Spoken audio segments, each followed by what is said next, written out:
Spring is in the air. The flowers are blooming, the trees are budding, and home renovations are on your to-do list. You know, I find a greater influx of calls during the spring of people asking what home renovations they should be doing to increase the value of their home.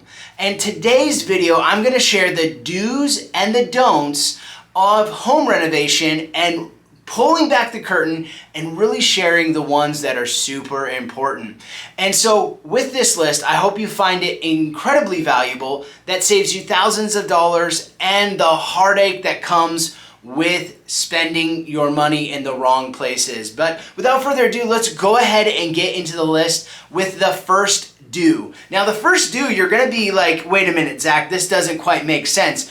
But do those major projects that we might call capital improvements, such as roofs, sidings, and then the foundation. Now, these three items alone, the roof, the siding, and the foundation, will not increase the value of your home. But what they will do is they will hold the value of your home. See, when those three items are in disrepair or if there's problems with them, what that can do is actually depreciate your home.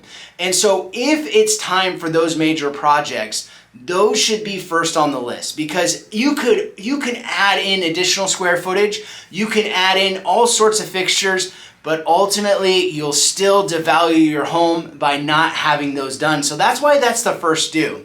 Now the second point, which is a don't over improve with expensive flooring or fixtures. And what do I mean by fixtures? I mean bathroom and kitchen fixtures and appliances. I also mean the lighting fixtures. See, people will go out to the big box stores and they will get high-end material thinking that while putting it in their home, they're actually creating value.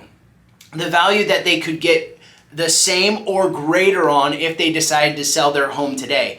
And what they find is heartache. See, the general public does not value those things as much as they do on some of these other things on the list. And so folks will go out and spend lots and lots of money updating their home with countertops or flooring or fixtures, and ultimately it doesn't bring back that same return.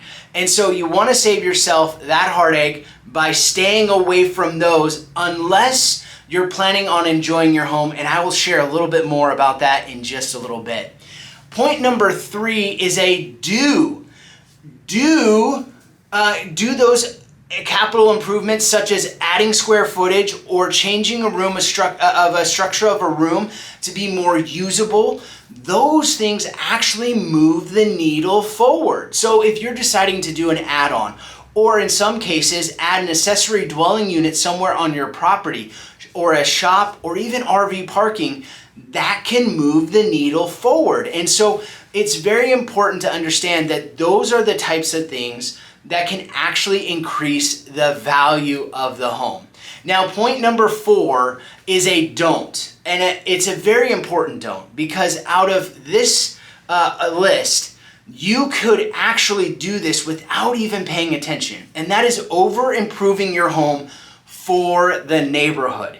Now, it is one of those laws in real estate that the nicest home in not the so nicest neighborhood is not going to be worth as much, whereas the worst home in the nicest neighborhood is worth more because of the neighborhood.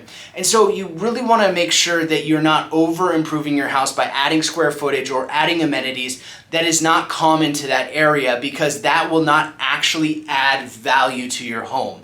And so that is something where you want to get an expert's opinion to see if that is the case. Now, the last point is a do. And this one is one of the most important do's, but that is consult experts and get permitting. When doing renovations, sometimes folks feel like they can do it themselves after watching videos on YouTube, just like you're watching this one, or by some past trade experience, and they may not go through all the proper steps.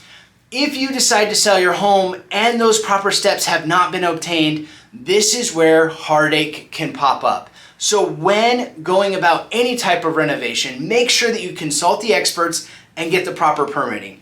I'm gonna tell you, after seeing thousands and thousands of homes, that do-it-yourself project is very easily spotted. So make sure that you make those consultations, that you hire the experts. It's totally worth the money that you're gonna spend because you're gonna get it done right. Now, it's always important to get multiple references and to ask for referrals to great trade professionals. And I'd always recommend that you read contracts and make sure that you fully understand any deposits that you're putting forward on any projects prior to doing so.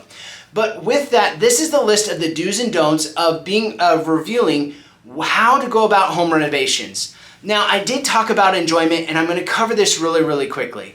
See, the first question you should ask yourself on any home renovation is, how long do I envision myself being in this home?